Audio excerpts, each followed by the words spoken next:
రాష్ట్రంలో తెలంగాణ రాష్ట్రం ఏర్పడినప్పటికెళ్లి BRS party అధికారంలోకి రాకముందు చాలా స్పష్టంగా నీళ్లు నిధులు నియామకాలు జాబ్ క్యాలెండర్ ని ప్రకటిస్తామని చెప్పి 10 సంవత్సరాలు ఏదైతే తెలంగాణ యువత పట్ల ఒక మొండి వైఖరి ప్రదర్శించి వారిని పట్టించుకోకపోవడంతో యువకులంతా ఏకదాటిపైకి వచ్చి తప్పనిసరిగా ఏ కళతోటి కాంక్షతోటి తెలంగాణ రాష్ట్రం రావాలని చెప్పి ప్రతి తల్లి కళ కోరిందో ఆ కళ నెరవేరాలని చెప్పి సోనియమ్మ తెలంగాణ రాష్ట్రాన్ని ఇచ్చిందో ఆ కళలు సాకారం కావాలని చెప్పి రేవంత్ రెడ్డి గారు పడుతున్న కష్టాన్ని చూసి బట్టి విక్రమార్క గారి పడుతున్న కష్టాన్ని చూసి తప్పనిసరిగా కాంగ్రెస్ ప్రభుత్వం వస్తే రేవంత్ రెడ్డి గారి బట్టి విక్రమార్క గారి ఆధ్వర్యంలో తప్పనిసరిగా మాకు ఉద్యోగాలు వస్తాయి, మాకు జాబ్ క్యాలెండర్ వస్తుందని ఒక నమ్మకంతో తెలంగాణ రాష్ట్ర వ్యాప్తంగా ఉద్యోగులందరూ ఏకదాటిపైకి వచ్చి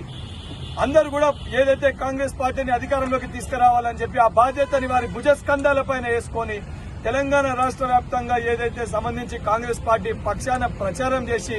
కాంగ్రెస్ పార్టీని అధికారంలోకి తీసుకొని వచ్చిన తర్వాత ముఖ్యమంత్రి రేవంత్ రెడ్డి గారు కాంగ్రెస్ పార్టీ మేనిఫెస్టోలో చెప్పిన విధంగా పెట్టిన విధంగా చాలా స్పష్టంగా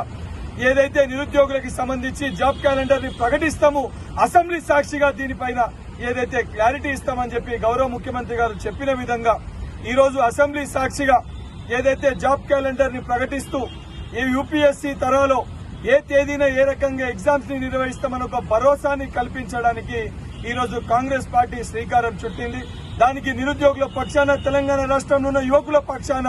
ఏదైతే గౌరవ ముఖ్యమంత్రి గారికి అదేవిధంగా కేబినెట్ మంత్రులకి ఉప ముఖ్యమంత్రి బట్టి విక్రమార్క గారికి అందరి పక్షాన వారికి కృతజ్ఞతలు తెలియజేస్తూ తప్పనిసరిగా ఏదైతే సంబంధించి గ్రూప్ 2 పరీక్ష వాయిదా విషయంలో కూడా గత ప్రభుత్వం లెక్క పంతాలకి పోకుండా యువకులు కోరుకున్న విధంగా ఇది ప్రజాప్రభుత్వము వారి యొక్క బాధల్ని వింటది, వారి సమస్యల్ని పరిష్కరిస్తుందని చెప్పి ఒక భరోసాని కల్పించే విధంగా విద్యార్థులకెళ్లి మొదలు పెడితే ఈ రోజు యూనివర్సిటీని మెరుగుపరచడానికి వెళ్ళి మొదలు పెడితే ఈ రోజు యువకులకి ఏదైతే టీజీపీఎస్సీ ప్రక్షాళన చేసి గ్రూప్ 1 పరీక్షలు కూడా ఎక్కడ చిన్న అవకతవకలు జరగకుండా ఒక భరోసాని యువకులకి కల్పిస్తున్నందుకు గౌరవ ముఖ్యమంత్రి గారికి మరొకసారి యువకులందరి పక్షాన వారికి చేతులు జోడించి ధన్యవాదాలు తెలియజేస్తున్నాం.